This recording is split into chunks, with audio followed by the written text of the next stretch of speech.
বর্তমান সময়ে কোনো টপিকের উপর ফোকাস করা খুবই প্রবলেমেটিক। হ্যালো, আমি মোহাম্মদ কায়েসুর রহমান। আমি একজন regulated Canadian immigration consultant RCIC. আপনারা যারা আমার চ্যানেলে নতুন তারা অবশ্যই আমার চ্যানেলটাকে সাবস্ক্রাইব করে রাখুন, আর সেই সাথে লাইক আর শেয়ার দিতে ভুলবেন না। যারা অলরেডি করেছেন আপনাদের সবাইকে জানাচ্ছি অসংখ্য ধন্যবাদ। যেটা বলছিলাম যে ফোকাস কোনো টপিকের উপর বা কোনো বিষয়ের উপর আজকাল রাখাটা খুব মুশকিলের। যেমন দেখবেন আপনার টিনেজাররা বা ইয়াংরা ইয়াংরাও না, আজকাল বয়স্করাও হয়তো সেলফোনের দিকে এভাবে তাকিয়ে আছে, অথবা টিভির দিকে তাকিয়ে আছে, বাট চিন্তা করছে অন্যখানে, অথবা একটা কাজ করছে কিন্তু ফেসবুকের নোটিফিকেশনের অপেক্ষায় থাকে বা শুনছে। তাতে কি হয় যে আপনার কিন্তু মনটা ডাইভার্ট হয়ে যাচ্ছে। এই ফোকাসটা আজকাল একটা বড় বিজনেস, ইভেন অ্যামাজন বা বড় বড় কোম্পানিগুলির জন্য। সেটা কীরকম? সেটা হচ্ছে 3 সেকেন্ডের ফোকাস থাকে মাত্র। যদি আপনার কোনো অ্যাডভার্টাইজ ভালো লাগে, সেক্ষেত্রে আপনি কিন্তু স্ক্রল করছেন বা দেখছেন প্রোডাক্টটা, তার মানে 3 সেকেন্ডের মধ্যে ডিসিশন মেক করছে, বিশেষ করে টিনেজাররা।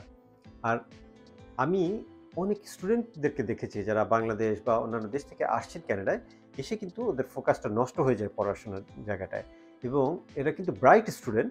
তাহলে সমস্যাটা কোথায়? সমস্যাটা হচ্ছে যে হয়তো সেলফোন আছে, কাজ আছে, তারপরে দেখা যাচ্ছে ফ্যামিলি আছে, ব্যাক হোম আছে, এরকম টপিকের অভাব নাই যেটাতে আপনি আসলে অন্যান্য জায়গায় ফোকাস করছেন, এবং এই ফোকাসের কারণে আপনার দেখা যাচ্ছে আপনার মেইন ফোকাস যেটা, যদি আপনি স্টুডেন্ট হিসেবে আসেন তাহলে কিন্তু আপনি স্টুডেন্ট হিসেবে ভালো করছেন না। কেন করছেন না? কারণটা হচ্ছে আপনার কনসেন্ট্রেশন কিন্তু অন্য জায়গায়, অথবা জাস্ট ডিভাইডেড হয়ে যাচ্ছে। এই আনডিভাইডেড টাইম দরকার। আপনার দরকার একটা সলিড টাইম। যেমন ধরুন আপনি ক্লাসে যাচ্ছেন, তাহলে ক্লাসে গেলে শুধু ক্লাসের জায়গাটাই আপনি ফোকাস করুন। আপনি কিন্তু সেই সময়টা আবার সেলফোন নিয়ে বসবেন না বা ফেসবুকিং করবেন না, অথবা অন্য কোনো সোশ্যাল মিডিয়াতে বসবেন না। কারণ এটা একটা নেশার মতো, যে কোনো সোশ্যাল মিডিয়ায় একবার আপনি সময় দিচ্ছেন, তো আপনার সময় জাস্ট ওয়েস্টেজ ছাড়া আর কিছু না। কিছু কিছু স্মার্ট লোকজন আছেন যারা ভালো করছেন, কিন্তু এটা সবার জন্য না। তো যদি if it is not for you, just leave it. ফোকাসের আরেকটা মেইন সমস্যা হচ্ছে নর্থ আমেরিকান সিস্টেম। কারণ অনেকেই আসে যারা নর্থ আমেরিকায় আগে কখনো আসেননি, একেবারে ব্র্যান্ড নিউ। সো এসে যেটা করেন, যেমন ধরেন ক্লাসে টিচাররা কোনো প্রেশার দিচ্ছে না, কিন্তু গ্রেডিংয়ের সময় দেখা যাচ্ছে আপনি আবার ভালোও করছেন না। সো সেক্ষেত্রে কী করণীয়? খুব সিম্পল। সেটা হচ্ছে আপনি আপনার সিলেবাসটা দেখবেন।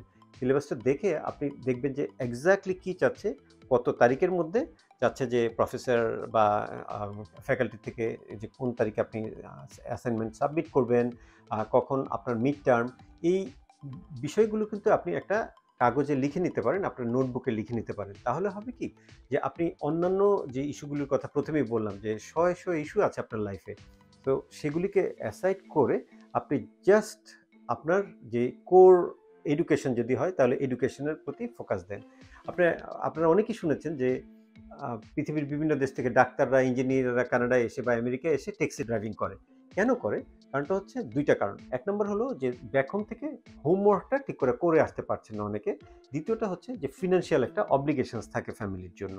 যেমন ধরুন ডেইলি বেসিসে যেই আপনার খরচ আছে, প্রত্যেক মান্থে যে খরচ আছে সেটা কিন্তু বিয়ার করতে হচ্ছে।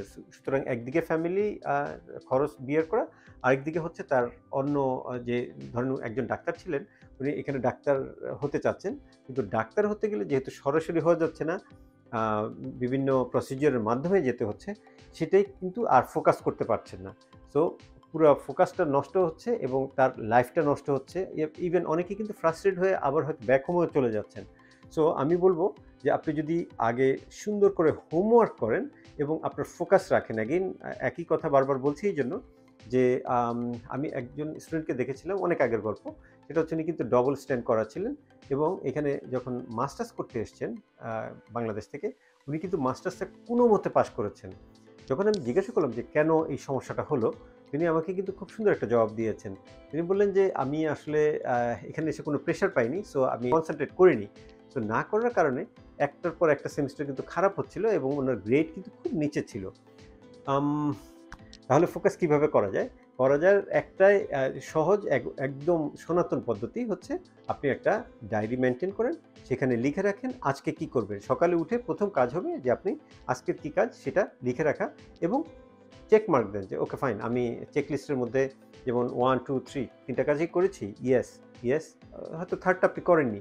সো তখন কি করবেন? তখন আরেকটা পরের দিনে হয়তো শিফট করবেন, কিন্তু কখন করবেন আবার টাইম ফ্রেমের মধ্যে নিয়ে আসুন। কারণ এই বিজি লাইফে আপনাকে সবসময় কিন্তু একটা ব্যালেন্সের মধ্যে থাকতে হচ্ছে। সেই ব্যালেন্সটা করাটা কিন্তু খুব ইজি না। এবং আমি বলবো অ্যাগেইন ফোকাসের জন্য আপনার আগে জাস্ট মাইন্ডসেটটা খুব ক্লিয়ার করতে হবে যে আপনি কিভাবে আপনার নিজেকে ডেভেলপ করবেন। আমি জানি না এই টপিকটা আপনাদের জন্য কতটা হেল্পফুল হবে, বাট আশা করছি কিছুটা হলেও হেল্পফুল হবে। অলরাইট, সবাইকে ধন্যবাদ। সবার জন্য রইল শুভকামনা।